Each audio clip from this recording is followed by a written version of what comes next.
بسم الله الرحمن الرحيم. السلام عليكم ورحمة الله وبركاته.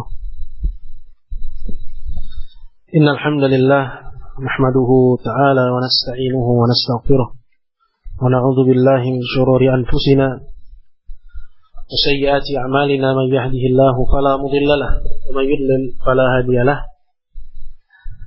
وأشهد أن لا إله إلا الله وحده لا شريك له وأشهد أن محمدا عبده ورسوله. يا أيها الذين آمنوا اتقوا الله حق تقاته ولا تموتن إلا وأنتم مسلمون. يا أيها الناس اتقوا ربكم الذي خلقكم من نفس واحدة وخلق منها زوجها وبث منهما رجالا كثيرا ونساء واتقوا الله الذي تساءلون به والأرحام إن الله كان عليكم رقيبا. يا أيها الذين آمنوا اتقوا الله وقولوا قولا سديدا يصلح لكم أعمالكم ويغفر لكم ذنوبكم ومن يطع الله ورسوله فقد فاز فوزا عظيما. أما بعد فإن أصدق الحديث كتاب الله تعالى وخير الهدي هدي محمد صلى الله عليه وسلم وشر الأمور محدثاتها فإن كل محدثة بدعة وكل بدعة ضلالة وكل ضلالة في النار. A'adhani Allah wa iyyakum minan nar. Alhamdulillah, puji syukur kita panjatkan kehadirat Allah Subhanahu wa taala. Kita diperkenankan kembali Allah untuk kita berkumpul di sini di majelis yang mulia ini setelah sekian lama kita tidak berjumpa, yaitu karena libur lebaran, beberapa pekan kita off, dan kajian kita di pagi hari ini adalah kajian perdana kita di bulan Syawal. Dan seperti biasanya insya Allah kita mulai off lagi kapan? Nanti ketika hit tahun depan. Artinya ikhwah sekalian hadirin yang dimuliakan Allah Subhanahu wa taala, bahwa hari-hari kita ke depan setiap pekannya insya Allah adalah hari yang akan dipenuhi dengan kajian. Saudaraku yang saya hormati, yang saya muliakan, pada kajian kita di sesi yang kedua ini, di tempat yang mulia ini, seperti yang biasa kita sudah maklumi bersama, adalah pembahasan dari kelanjutan kitab At-Tauhid. Ikhwah yang dimuliakan Allah, kita masuk kepada bab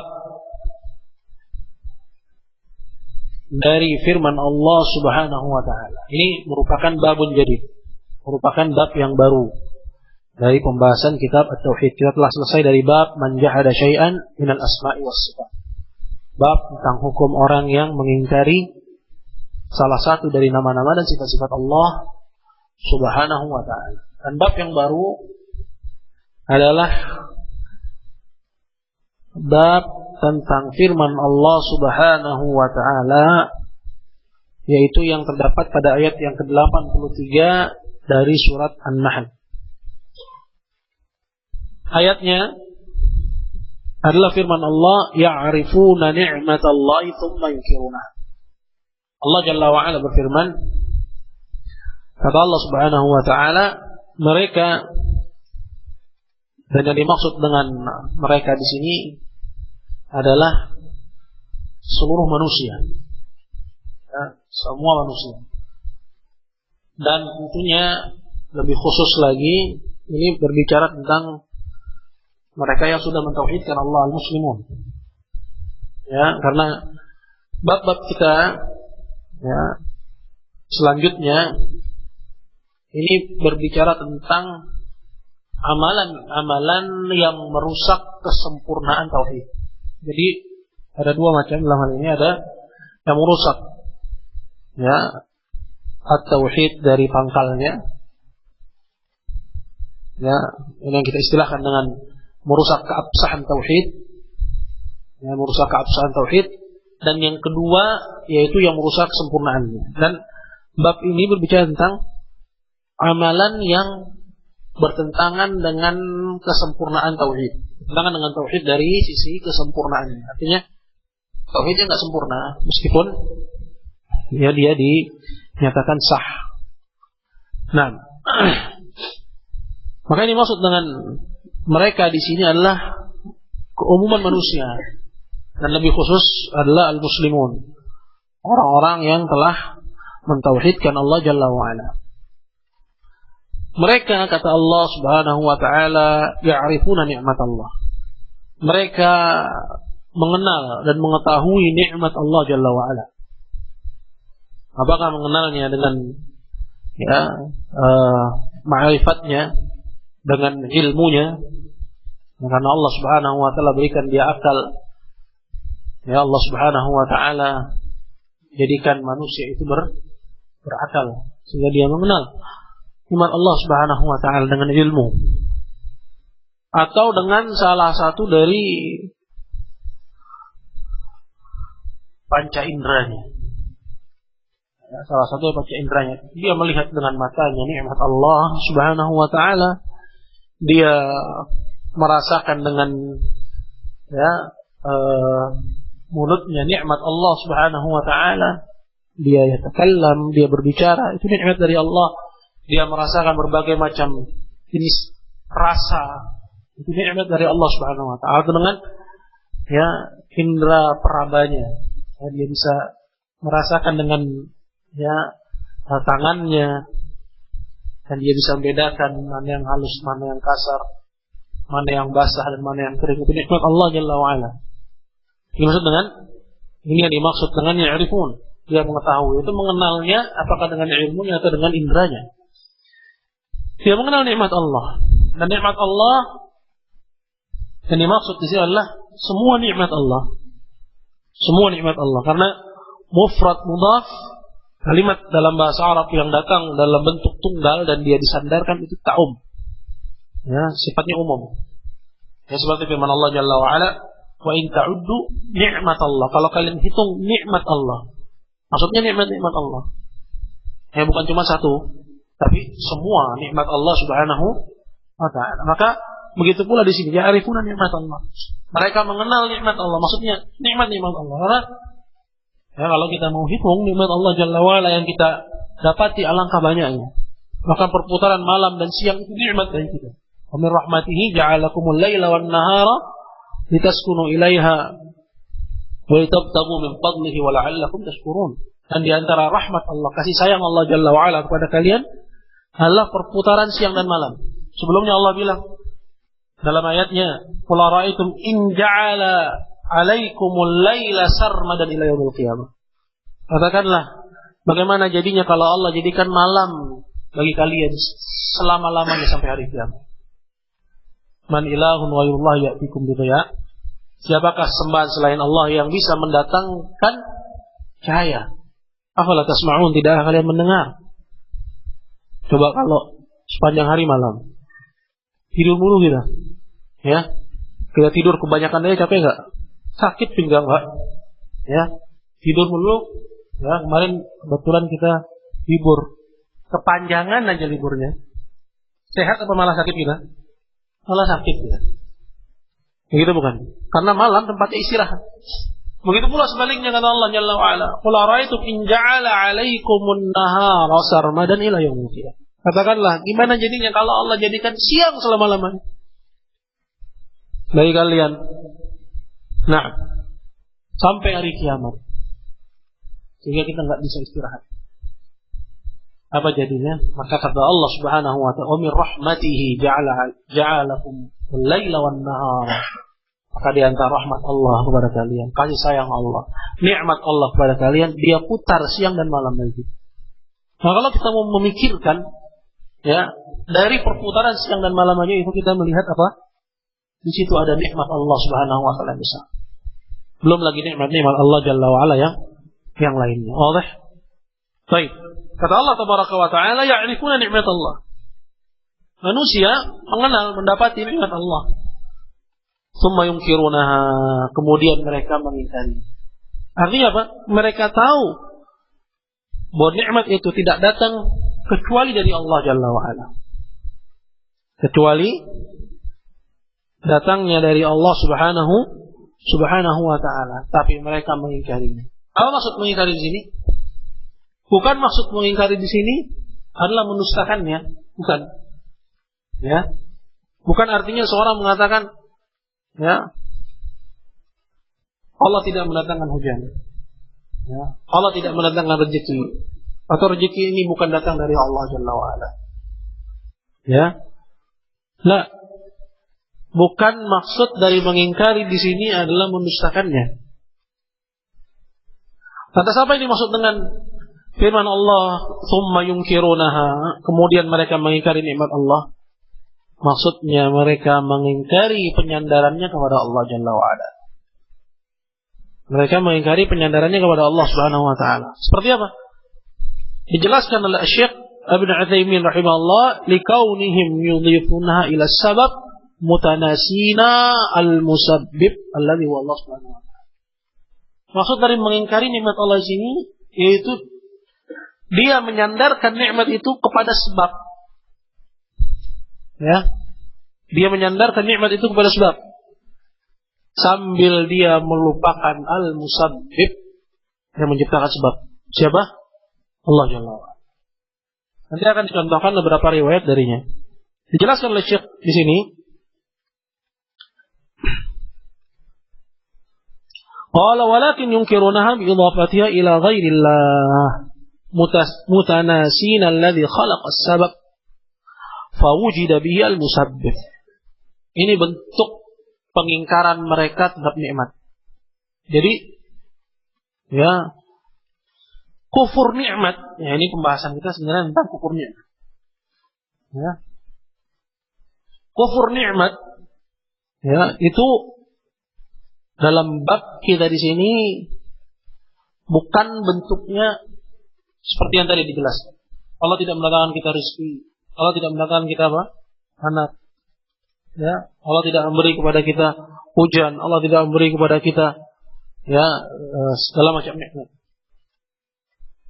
Ini namanya takdzib, pendustaan. Nah, ada kufur. Ini hukumnya jelas, kekufuran pada Allah Jalla wa Ala. Tapi tadi telah dijelaskan yang depan bahwa pembahasan kita berkenaan dengan orang yang mereka telah beriman kepada Allah.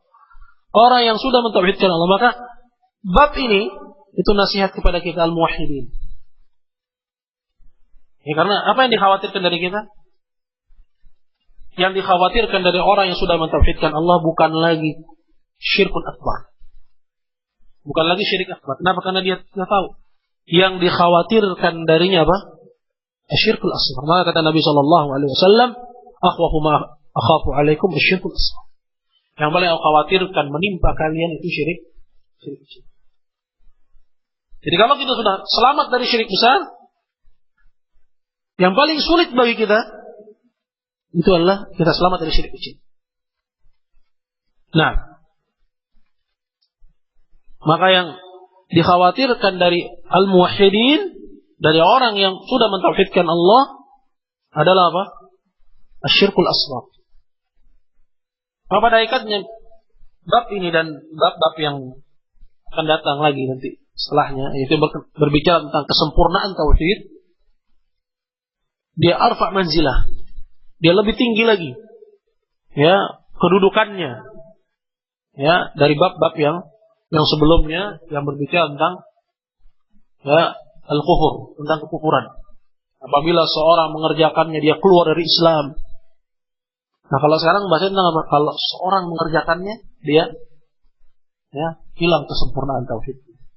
Jadi bab ini adalah untuk siapa? Untuk mereka yang alil himmah, yang memiliki himmah aliyah, ya, semangat yang tinggi untuk dia mencapai kesempurnaan tauhid, sehingga dia harus hati-hati dari amalan yang kecil-kecil seperti ini yang dikata oleh kebanyakan orang ini remeh-temeh. Ya, dikarenakan ketidakpahamannya mereka merendahkan hal-hal yang demikian. Kemarin sempat ada yang posting di FB suatu ucapan dari seorang tokoh parpol. Nah, ucapan dari salah seorang tokoh parpol, ini saya tidak sebutkan di sini siapa. Apa yang dia katakan? Ya, ini insah al-khabar. Tentunya apabila khabarnya benar, karena sumbernya biasa, surat kabar. Jadi kita katakan insah al-khabar kalau beritanya benar. Dia bilang suara rakyat itu suara Tuhan. Suara itu adalah suara Tuhan. Jelas ini adalah kesalahan dalam akidah. Ya, tidak bisa ditolerir. Apabila kalau dia itu adalah seorang dokter dalam bidang akidah. Ya, nah, meskipun mungkin orangnya tidak memaksudkan maknanya, tidak ingin tasyabuh, tidak ingin menyerupakan suara itu apa? Suara itu sifat, sifatillah adalah sifat dari sifat Allah Subhanahu wa taala. Ya. Katanya suara rakyat adalah suara Tuhan. Dia serupakan suara itu suara Tuhan. Nah, berarti dia serupakan makhluk dengan Allah. Hak anggap bahwa dia tidak memaksudkan maknanya. Tapi al-khata' fil ibarah, kekeliruan dalam pengungkapan, Nabi sallallahu alaihi wasallam meluruskan. Nabi sallallahu alaihi wasallam meluruskan. Para sahabat yang mereka sudah selamat dari syirik akbar, mereka mengucapkan suatu hari apa katanya? Masya Allah wa sya'a Muhammad. Ini berkat kehendak Allah dan kehendak Muhammad. Tidak ada maksud dari sahabat untuk menyamakan kehendak Allah dengan kehendak Muhammad dengan harful ataf. Dengan dalam bahasa Arab ada wa yang artinya dan. Yang ini menunjukkan persamaan. Ini berkat kehendak Allah dan katanya kehendak Muhammad. Tentunya kita tidak seuban kepada para sahabat seperti halnya orang-orang Syiah. Tapi kita katakan, ya, ini kekeliruan dalam ibarat, dalam pengungkapan. Nabi benahi. Nabi luruskan. Nabi katakan, bal qul masya Allah wahda. Bahkan katakanlah ini berkat kehendak Allah semata. Nabi ingkari penyebutan kalimat waw. Dan di situ yang menunjukkan persamaan. Bahkan Nabi dalam satu riwayat juga mengatakan, Masya Allah, thumma. Katakan, kalau kamu ingin sebut juga kehendak Muhammad, jangan gunakan wow. Jangan gunakan dan. Karena ini menunjukkan persamaan. Tapi gunakan apa? Thumma, kalimat thumma. Kemudian. Jadi, kehendak Allah yang paling atas. Baru kehendak al-makhluk. Setelahnya. Maka kalau kita dudukkan ucapan seorang tokoh ini insah al-khabar, tentunya kalau beritanya benar bahwa dia mengucapkan hal yang seperti ini. Nah ini keluar yang fatal, apalagi dia itu seorang dokter akidah.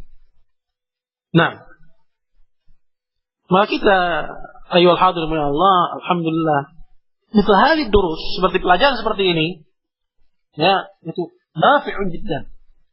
Pelajaran yang Masya Allah berguna sekali. Ya, dengannya kita bisa ya menilai pernyataan-pernyataan manusia, ucapan-ucapan manusia. Ya, sejauh mana penyimpangan itu ada di dalamnya.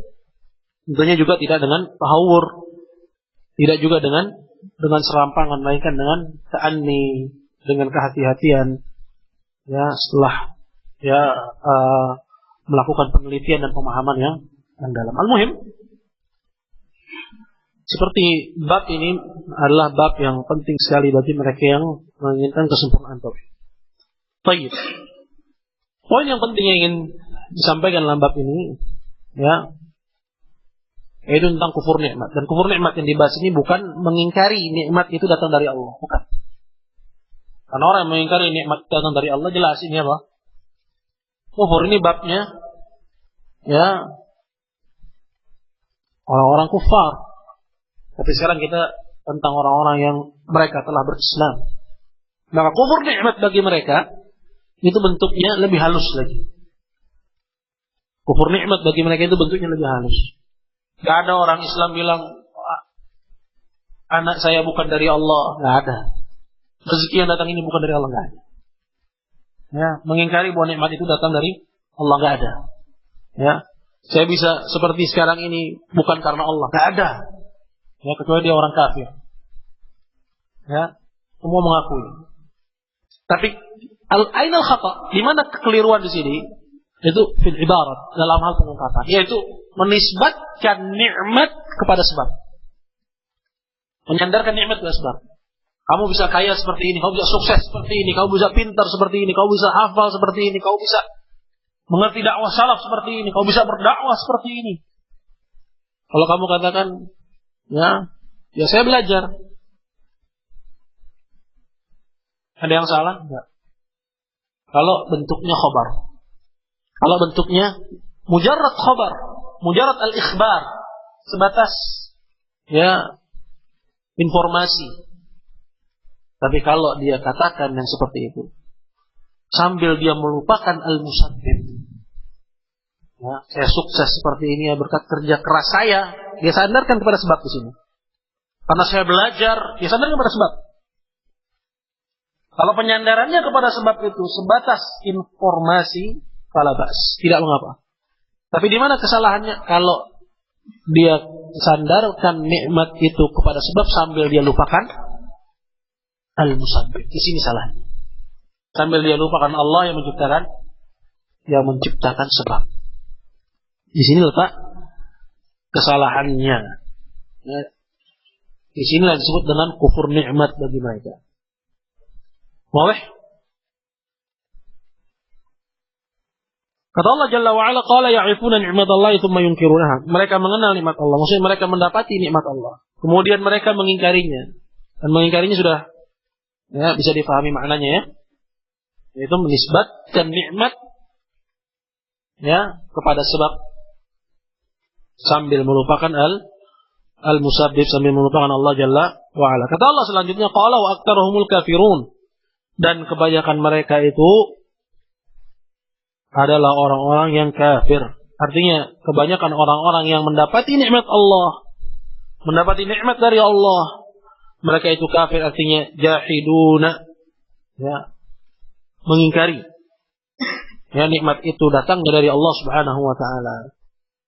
Mengingkari nikmat itu datangnya dari Allah Subhanahu wa taala. Nah,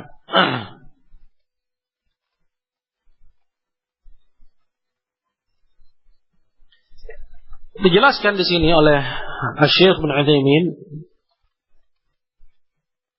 tentang hubungan bab ini dengan tauhid. Apa hubungan bab kita dengan masalah tauhid? Kata beliau, waqal anna man adhafa ni'matal khaliq ila ghairihi faqad ja'ala ma'ahu syarikan fil rububiyyah. Orang yang menisbatkan nikmat Allah kepada selain Allah, maka dia telah menjadikan selain Allah itu sekutu Allah dalam hal rububiyah. Karena tidak ada yang memberi nikmat sebenarnya kecuali, tidak ada yang menurunkan nikmat sebenarnya kecuali Allah Jalla wa'ala. Nah, ini bagian dari rububiyahnya Allah. Karena bagian dari rububiyahnya Allah itu adalah mengatur. Dan di antara bentuk at-tasarruf, pengaturan Allah, beliau memberi nikmat kepada fulan, menahan nikmat dari Allah. Maka tatkala seseorang menisbatkan nikmat kepada selain Allah, menisbatkan nikmat kepada selain Allah, kalau dia katakan, saya bisa seperti ini karena kerja keras saya, misalnya, apa hukumnya di sini? Bisa dia jadi kufur akbar nggak?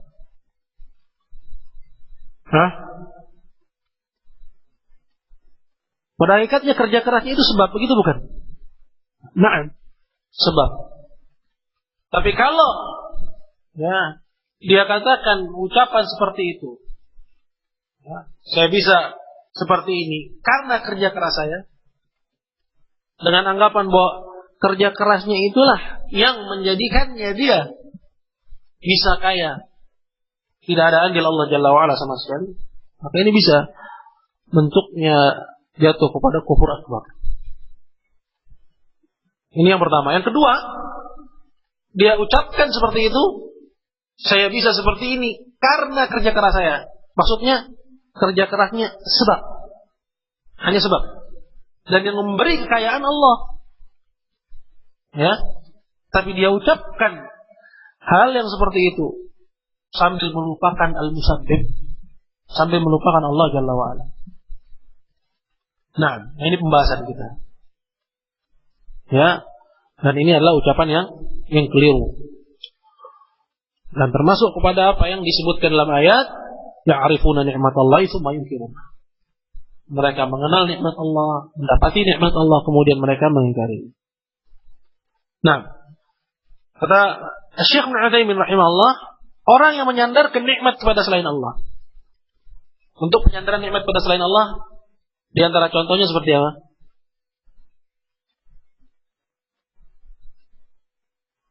Ya, seperti menyandarkan nikmat kepada sebab. Ya, kepada sebab. Ya. Atau yang lebih buruk lagi daripada itu, seperti misalnya apa?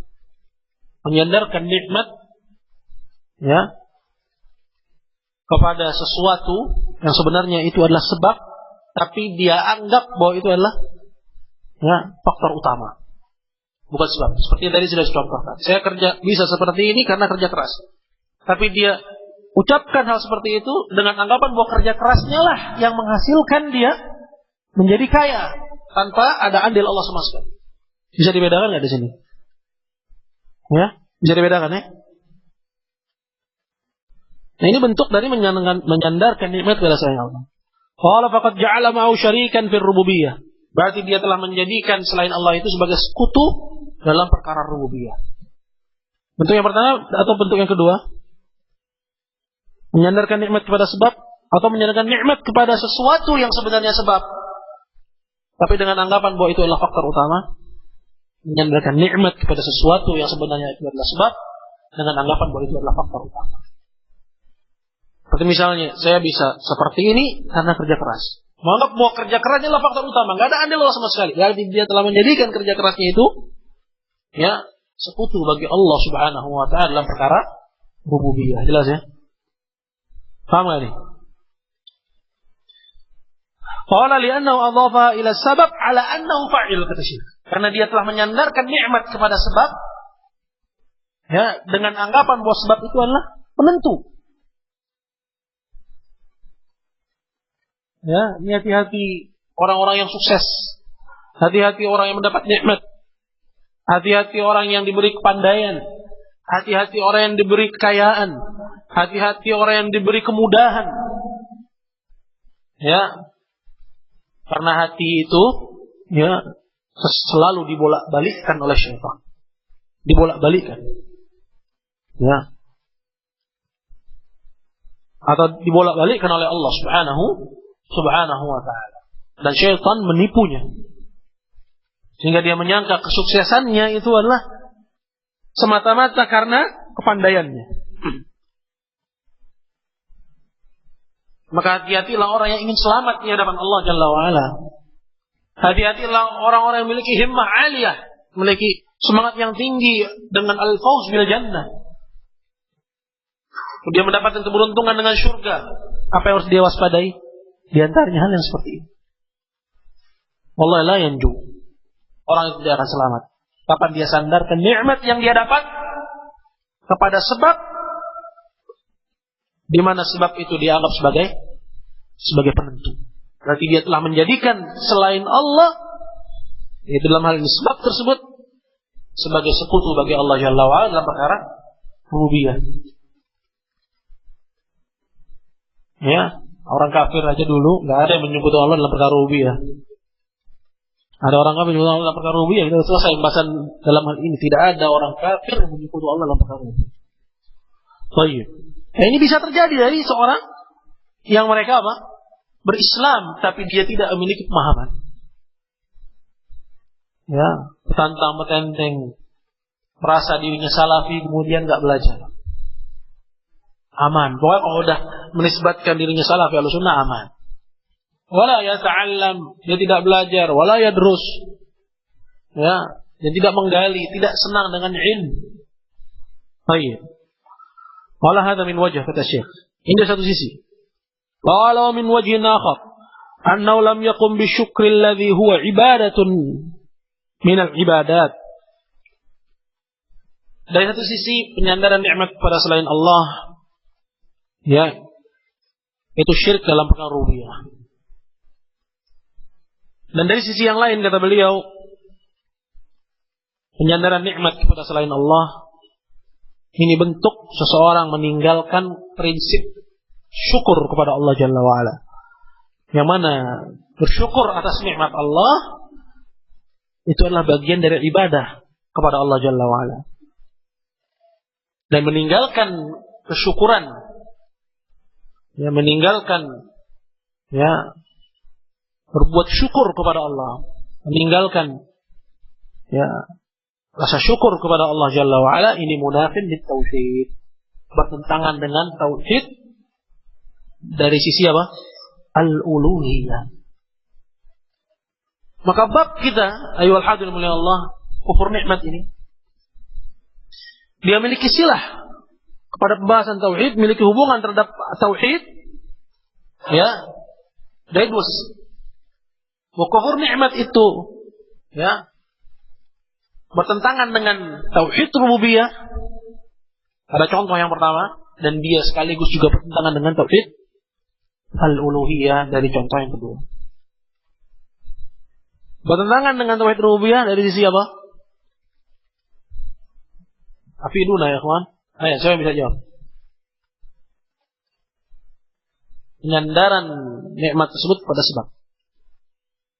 Ya, menyandarkan nikmat kepada sebab semata, bahwa sebab itu adalah penentu, ini sama seperti menjadikan selain Allah sebagai sekutu bagi Allah.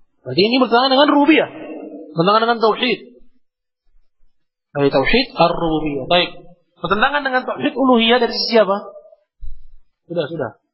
Yang lain. Aja. Nah. Nggak dengar pertanyaan, Cak? Bertentangan dengan tauhid al-uluhiyah dari sisi bahwa dia meninggalkan konsep syukur, ya, karena seorang yang menyandarkan nikmat pada selain Allah, ya, berarti dia meninggalkan syukurnya kepada Allah. Karena di antara, ya, arkan asyukur, di antara rukun syukur apa? Adalah mengakui bahwa nikmat, mengakui dengan hati bahwa nikmat itu semata-mata datangnya dari Allah Subhanahu wa taala. Wadah? Berkata Syekh Ibn Utsaimin, qala li anna al-wajiba an yushkara al-khaliqul mun'im Subhanahu wa taala. Karena yang wajib adalah Allah yang Maha Mencipta, yang memberikan, menurunkan rezeki, menurunkan nikmat, ya, disyukuri. Yang wajib adalah hamba bersyukur kepadanya. Fasaratlah silatan bi tauhidir rububiyyah wa bi tauhidil ibadah. Maka bab ini itu memiliki hubungan dari satu sisi dengan tauhidur rububiyah, dan dengan sisi yang lain, dari sisi yang lain dia memiliki hubungan dengan tauhid al-uluhiyah. Nah, wadah ini ikhwan, jelas jadi jelas sudah hubungan bab kita dengan masalah tauhid. Maka orang yang kufur nikmat, ya, dia telah meninggalkan at-tauhid. Dan seorang yang ingin selamat, ya, di hadapan Allah, modalnya apa? At-tauhid. Modalnya dia mentauhidkan Allah. Maka yang harus dia waspadai adalah di antaranya jangan sampai dia jatuh kepada bentuk dari kufur nikmat kepada Allah Jalla wa'ala. Baik. Selanjutnya berkata al-Imam, qala Mujahidun ma ma'nahu. Berkata al-Imam Mujahid. Mujahid inilah Mujahid bin Jabr. Ya, dia itu seorang tabi'i. Ya, dia imamul mufassirin. Ya, pemimpin dari para ahli tafsir. Imamnya para mufassirin dari kalangan tabi'in. Dia membaca mushaf Al-Quran kepada Ibnu Abbas. Dan Ibnu Abbas, ya, mengajarinya ayat demi ayat. Dan Mujahid menanyakan tafsiran ayat per ayat kepada Ibnu Abbas. Kata Sufyan Ats-Tsauri, "Idza ja'aka tafsiru an Mujahid fasbuka bih." Apabila datang tafsir Quran kepada kalian dari Imam Mujahid, maka cukup bagimu tafsir itu. Tapi bukan berarti Mujahid itu maksum. Artinya bukan berarti dia tidak lepas dari kesalahan, tapi beliau adalah al-Imam dalam perkara at-tafsir. Nah, berkata Mujahid menafsirkan firman Allah ini. Menafsirkan firman Allah, ya, ya'rifuna ni'matallahi tsumma yunkiruna. Kata beliau, qala ma ma'na, yang kurang lebih artinya huwa qaulur rajuli, yaitu seperti perkataan seseorang. Dan penyebutan rajul di sini mencakup juga wanita, ya, mencakup juga perempuan. Maksudnya bukan perkataan laki-laki. Kalau perempuan nggak ada hukumnya, enggak. Tapi disebutkan ar-rajul ini min babi taghlib. Paham ya? Itu perkataan seseorang gitu loh. Mencakup juga apakah dia laki-laki atau perempuan. Oke? Jelas enggak ya? Jelas ya? Wa qaulur rajuli, yaitu perkataan seseorang, hadza mali, ini adalah hartaku. Ini adalah kekayaanku. Warithuhu an abai, yang aku dapatkan warisan dari bapak moyangku. Sebagai warisan dari orang tuaku. Pada hakikatnya, ayyuhal hadirun, boleh nggak seorang mengucapkan seperti ini? Apa salahnya seorang mengatakan, ini adalah hartaku. Dari mana kamu dapat? Warisan. Boleh nggak? Dari mana kamu dapat? Kerja. Dari mana kamu dapat? Jualan. Dari mana kamu dapat? Nemu di jalan. Boleh? Ya. Tapi kalau yang terakhir ada hukum sendiri, ya hukum luqatah. Hukum barang temuan. Ya, al-muhim. Pada dasarnya ucapan seperti itu. Dari mana harta ini? Dia bilang, ini harta saya dapatkan warisan. Saya dapatkan, ya, saya buka toko, gitu ya. Saya buka kios, ya, saya jualan di Tanah Abang, ya, saya, ya, keliling, dagang bakso, macam-macam, jualan herbal, jualan buku, boleh kan? Pada dasarnya nggak ada yang salah. Nah, berkata Syekh qal, dhahir hadhihi al-kalimat annahu la syai'a fiha. Pada dasarnya ucapan seperti ini nggak ada salahnya. Kalau qala laka wahidun min aina laka hadzal bait? Misalnya ada orang bilang padamu, enaknya udah punya rumah, ya. Dari mana kamu dapat? Qulta warithu an abai. Kemudian kamu bilang warisan dari orang tua. Alaysa fihi syai'un li'annahu khabarun mahmud. Pada dasarnya enggak apa-apa. Apa salahnya? Begitu bukan? Khabar mahmud. Sekedar info boleh. Lakin muradu Mujahid an yudhifa al-qailu tamallukahu lil mali ila as-sabab alladhi huwa al-irth mutanasiyan al-musabbib alladhi huwa Allah. Tapi yang dimaksud oleh Mujahid bahwa ucapan seperti ini adalah tafsiran terhadap ayat tentang kufur nikmat. Maksudnya seseorang mengucapkan ucapan seperti itu sambil melupakan al-musabbib. Dikatakan oleh Syekh an yudhif al-qail, yaitu seorang menyandarkan kepemilikan dia terhadap harta, dia sandarkan kepada sebab. Dan dalam hal ini sebabnya apa? Al-irth. Sebabnya melalui jalur warisan. Mutanasiyan al-musabbib, sambil dia melupakan al-musabbib alladhi huwa Allah, yang menciptakan sebab. Yaitu siapa? Allah Subhanahu wa taala. Ya. Pada Allah Subhanahu wa taala punya dua peran di sini. Dijelaskan oleh Syekh Ibnu Utsaimin qala. Nah, ini peran Allah yang pertama. Fa bi taqdirillahi azza wa jalla an'ama 'ala abaik. Dengan takdir Allah Jalla wa Ala, Allah berikan nikmat kepada bapak moyangmu, kepada orang tuamu, wa malaku hadzal bait. Dengan sebab itu mereka punya rumah. Mereka punya tanah. Mereka punya kampung. Misalnya, ya, mereka punya perusahaan. Ya, mereka punya segudang harta, aset di mana-mana. Dengan takdir siapa? Allah yang takdirkan. Siapa? Allah. Ini peran Allah yang pertama. Wa bi syar'illahi azza wa jalla intaqala hadzal bait ila milki an tariqil irth. Ini peran Allah yang kedua. Dengan syariat Allah, siapa yang mensyariatkan? Kalau orang tua meninggal, maka harta ya, yang meninggal pindah kepada ahli warisnya. Siapa yang mensyariatkan? Allah juga. Ada peran kamu di situ? Nggak ada sedikit peran kamu. Allah yang bikin kaya bapakmu, Allah juga yang menetapkan syariat yang namanya warisan. Seseorang yang meninggal jatuh kepada hartanya jatuh kepada ahli warisnya. Dua peran Allah Subhanahu wa taala. Wadah? Fa kaifa tatanasal musabbib? Maka bagaimana bisa kamu sampai melupakan al-musabbib yang menciptakan sebab? Dari dua sebab ini. Sebab qadari yang pertama dengan sebab takdir, wa syar'iyyah, dan sebab bahwa Allah mensyariatkan, disebut dengan sebab syar'iyyah. Fatudhiful amra ila milki abaik wa irthika iyyahu ba'dahu. Sehingga kamu jadikan nikmat itu, ya, kamu sandarkan kepada, ya, sebab sambil kamu melupakan al-musabbib. Famin huna shara hadzal qaul. Dari sini, ya, jadilah ucapan yang seperti ini. Ini sekedar contoh, ya. Aku dapati harta ini warisan dari bapak moyang. Sekedar contoh. Ya, ungkapannya bisa beda-beda. Ya, saya bisa begini, ya. Ini tahunan kerja begini. Ya, emang langsung jadi. Sambil dia lupakan musabbib. Subhanallah. Maka ucapan yang seperti yang semisalnya itu termasuk dari bentuk kufur nikmat kepada Allah Jalla wa Ala. Kira-kira bahaya nggak? Bahaya. Nah, tapi kalau seorang mengucapkan yang seperti itu, mujarrad al-khabar, sebatas info, ya, dari mana kamu dapat ini?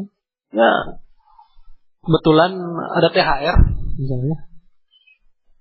Dari mana kamu dapat ini? Ya, alhamdulillah, kita buka toko, kebetulan juga apa? Ya, rawaj, ya, laris. Mujarrad khabar, sebatas khabar, tapi dia tidak lupakan al-musabbib, fala syai'a fi dzalik. Yang seperti ini enggak mengapa. Ya, hukumnya dibolehkan. Nah, jadi ayolah hadirin muliakan Allah, dari sini kita bisa simpulkan bahwa menyandarkan nikmat kepada selain Allah itu tidak dibolehkan kapan? Kalau dia ucapkan yang seperti itu sambil dia lupakan siapa? Al-musabbib. Sambil dia lupakan Allah Subhanahu wa ta'ala. Maka jangan lupakan ucapan apa? Alhamdulillah, berkat karunia Allah. Ya, artinya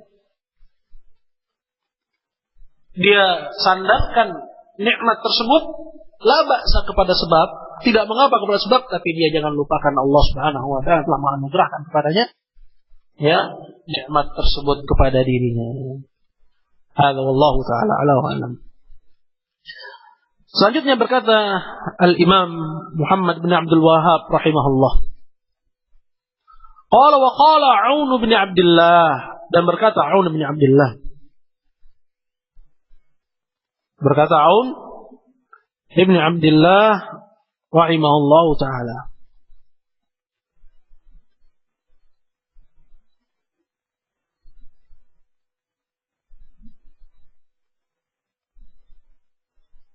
Qala yaquluna laula fulanun lam yakun kadza. Aun menafsirkan firman Allah, ya'rifuna ni'matallahi tsumma yunkiruna, tentang kufur nikmat dalam ayat yang tadi kita baca di depan. Kata Aun bin Abdullah,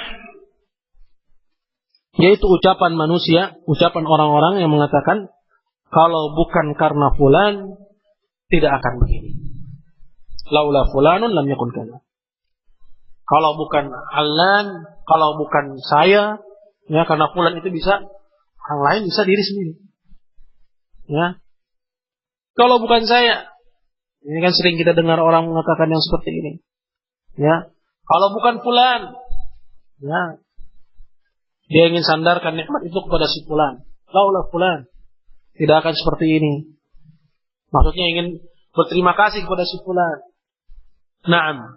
Tapi dia, ya, tidak dakik dalam ibarat, tidak jeli dalam mengambil ungkapan sehingga dia jatuh kepada kesalahan. Dikatakan oleh Syekh Ibn Utsaimin qal wa hadzal qaul min qali fi tafsil. Hukum ucapan seperti ini, laula fulan lam yakun kata. Kalau bukan karena fulan, enggak akan begini. Hukumnya itu dirinci. In arada bil khabar wa kana al khabaru sidqan mutabiqan lil waqi'i fa hadha la ba'sa bih. Wa in arada bi as-sabab falidzalika thalathu halat. Dibagi menjadi dua kata Syekh. Yang pertama, kalau dia ucapkan ucapan seperti itu, tapi yang dia maukan sekedar info. Ya, laula fulan. Kalau bukan fulan. Ya. Wa kana al-khabaru sidqan. Dan informasinya benar. Ya. Benar sesuai dengan realita. Memang si fulan. Adalah bahasa. Yang seperti ini tidak mengapa hukum. Ya. Yang kedua, wa in arada biha sabab. Yang kedua, kalau yang dia maksud dengannya adalah penyandaran kepada sebab. Falidzalika thalathu halat, kata beliau, ada 3 keadaan. Ada 3 keadaan. Al-ula an yakuna sababan khafiyya la ta'thira lahu itlaqan. Yang pertama, kalau sebabnya itu adalah sebab yang terselubung, khafi, yang sebenarnya tidak memiliki pengaruh sama sekali.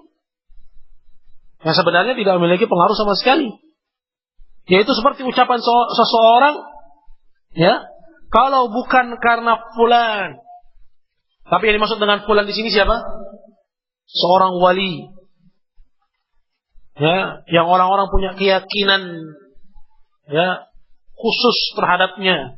Bahwa si wali ini memiliki tasarruf fil qaum, memiliki andil dalam alam semesta, ya, bisa menyelamatkan orang dari satu bencana, mengangkat seorang dari kesulitannya,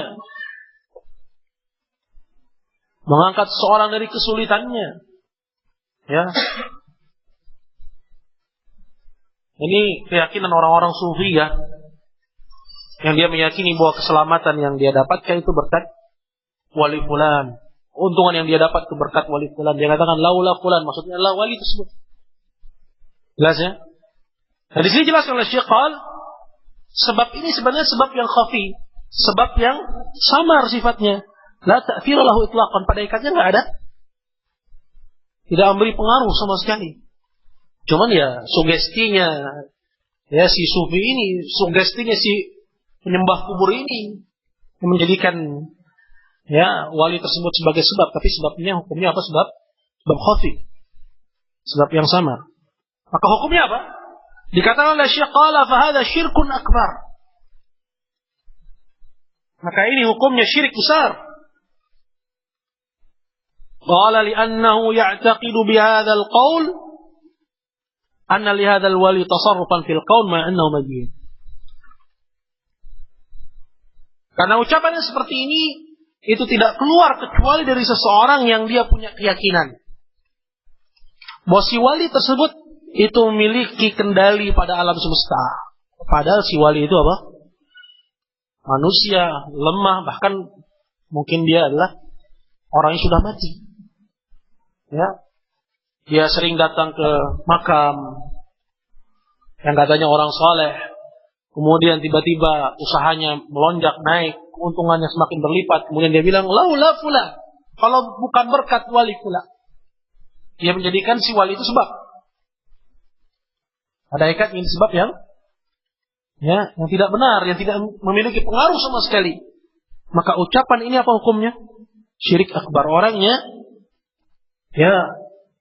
keluar dari Islam, dan batal Islamnya. Boleh? Ada nggak orang seperti ini? Banyak.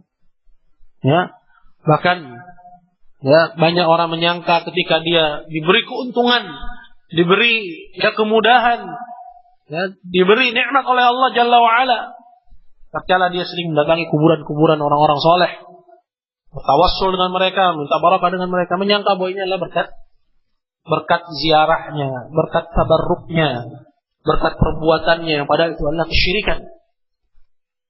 Ya, tertipu dengan apa yang dia dapat dari nikmat, menyangka bahwa ya hal itu adalah suatu kebenaran, menyangka bahwa hal itu adalah suatu bentuk dari amal saleh yang Allah Azza wa Jalla ridhai, sehingga ya dia diberi nikmat begitu banyak oleh Allah Jalla wa Ala, padahal itu adalah apa?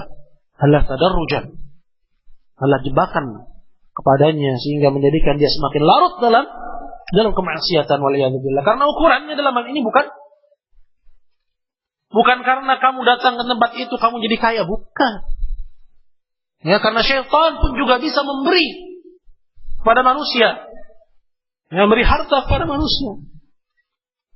Ya, dan Allah Subhanahu wa taala mungkin menyesatkan manusia, tapi ukuran dalam hal ini adalah Alkitab was sunnah, Al-Quran dan sunnah.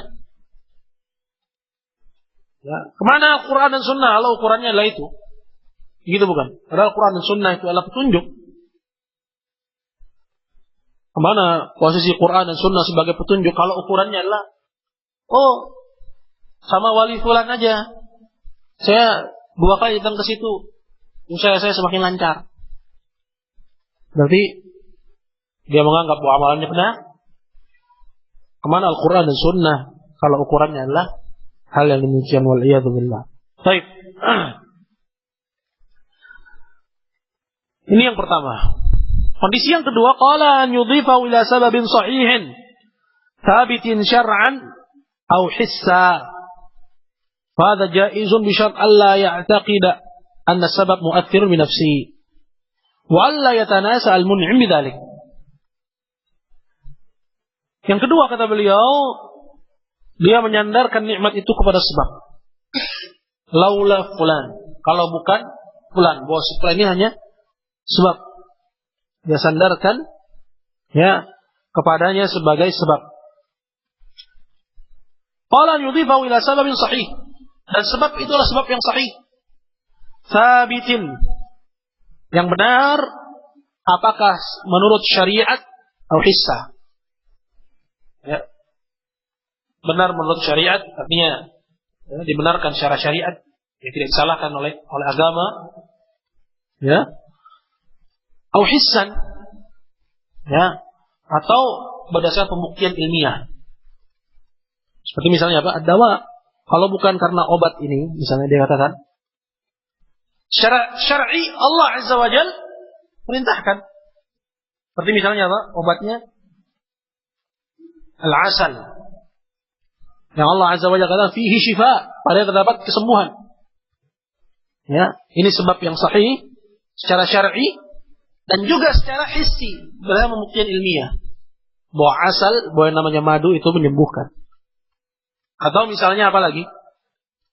Ya, al-hijamah, berbekam.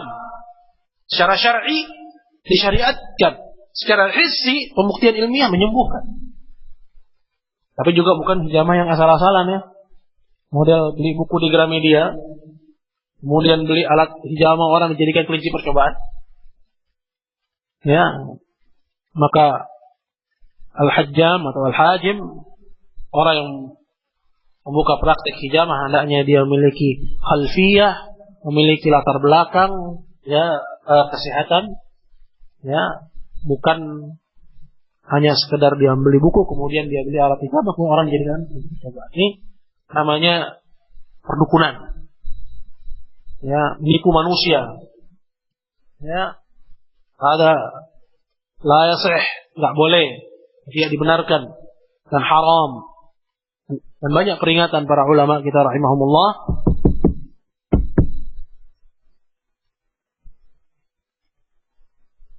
ya dari perbuatan-perbuatan yang serupa. Al-muhim, hati-hati terhadap kesehatan orang, jangan seorang itu berlaku ya ceroboh seperti yang demikian. Baik, jadi ini contoh ikhwan. Seperti misalnya hijamah, seperti misalnya apa? Madu, seperti misalnya habatus sauda. Misalnya juga apa? Air zam-zam. Ya, ada pembuktian secara syar'i. Apa pembuktian syar'inya? Ada ayat, ada hadis misalnya. Ya, bahwa ayat dan hadis menetapkan itu adalah sebab. Maka ini sebab syar'i. Ya. Tapi sebab qadari atau istilahkan juga dengan sebab hissi, maksudnya adalah berdasarkan pembuktian ilmiah. Bahwa ini adalah sebab. Wadih? Hada jaiz.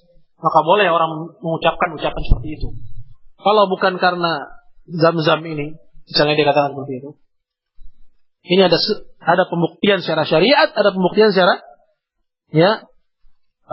ilmiah. Ada jaiz, boleh dia ucapkan kalau bukan karena ini. Tapi bisyarat, ada syaratnya.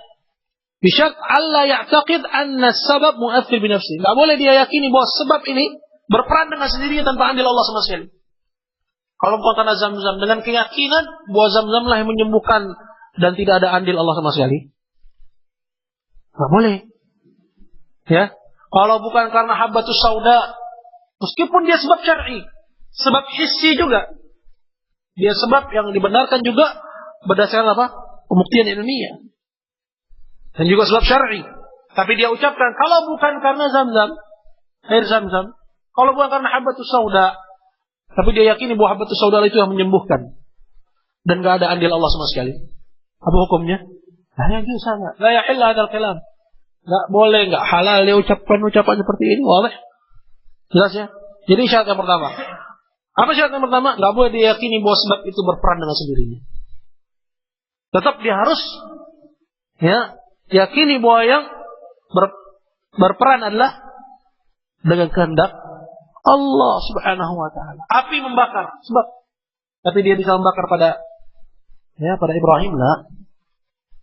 Ya, ketika Allah al-musabbib menciptakan sebab, dia tidak berkehendak bahwa sebab itu berfungsi sebagaimana mestinya.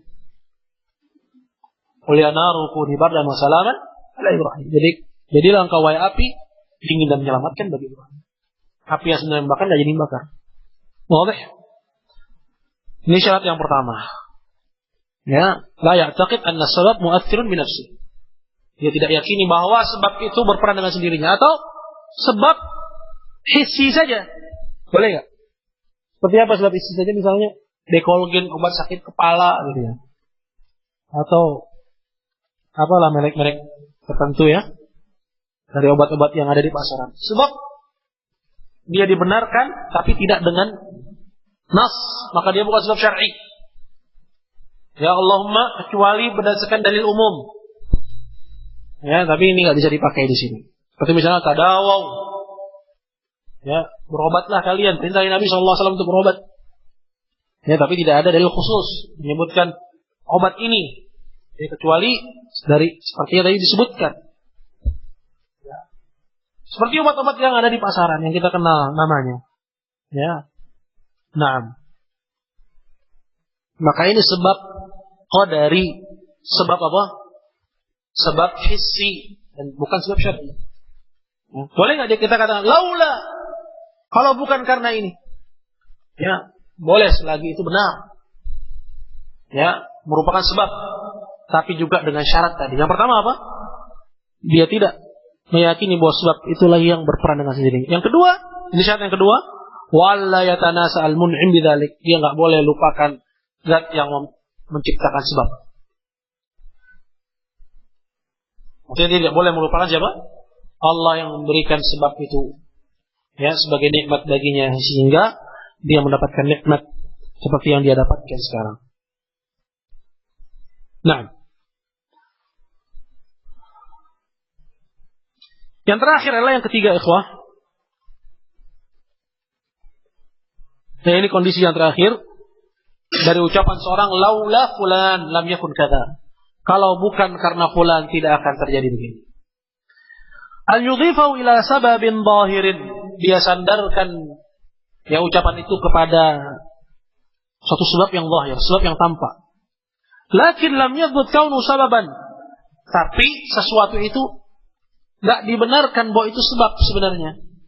Dia sandarkan dengan asumsi bahwa itu sebab. Gitu ya. Kalau bukan karena ini, padahal itu bukan sebab. Ya, bukan sebab. Tidak sebab syar'i, tidak pula sebab hissi. Tidak dibenarkan, enggak ada nasnya sehingga dikatakan sebab syar'i. Dan juga bukan sebab hissi dalam arti tidak ada pembuktian ilmiah. Tidak ada pembuktian ilmiahnya. Contoh sepertinya apa? Seperti apa? Atiwala, jimat, ya. Seperti misalnya apa? Pengasih, ya, buat yang lagi cari jodoh. Ya, dia tulis Bismillah segitiga, di tengahnya nama pacarnya. Dia tahu di bawah bantal gitu. Ya, biar pacarnya nggak pergi dari dia. Ya. Atau dia taruh di ikat pinggangnya, ya, atau dia pakai susuk misalnya, ya, atau penglaris. Dia yakini bahwa itu sebab, padahal itu bukan sebab, bukan sebab syar'i, bukan pula sebab hissi. Nah, dibenarkan syariat bahkan diingkari oleh syariat, ya. Tapi anehnya sekarang yang seperti itu banyak muncul dan justru dari pesantren-pesantren, kiai-kiai gadungan, ya. Yang istrinya hanya mengajarkan kesyirikan waliyadzubillah. Kalau kita tanya sama orang yang memelihara hal-hal yang seperti itu, dari mana dapatnya? Mereka bilang dari pesantren. Wallahul musta'an. Jadi ini kondisi yang ketiga. Dia sandarkan kepada sesuatu dengan anggapan bahwa itu sebab, padahal dia bukan sebab syar'i, bukan sebab hissi. Fahadha naw'un min asyirkil asghar. Maka ini ada unsur syirik asghar. Ya, bahkan syirik asghar, dan bisa menjadi apa? Bisa menjadi syirik akbar kalau dia meyakini bahwa ya jimat itu berperan dengan sendirinya. Waliyadzubillah. Nah, jadi ini kesimpulan dari pembahasan ya kita, ya, yang terakhir adalah tentang ucapan laula fulanun lam yakun kada. Kalau bukan fulan tidak akan terjadi seperti ini. Hadza wallahu taala ala wa alam. Insyaallah kita lanjutkan kajian kita pada pekan berikutnya. Kita cukupkan sampai di sini insyaallah. Walhamdulillah naktafi lahuna. Subhanakallah wa bihamdik. Asyhadu an la ilaha illa anta astaghfiruka wa atubu ilaik. Assalamualaikum warahmatullahi wabarakatuh.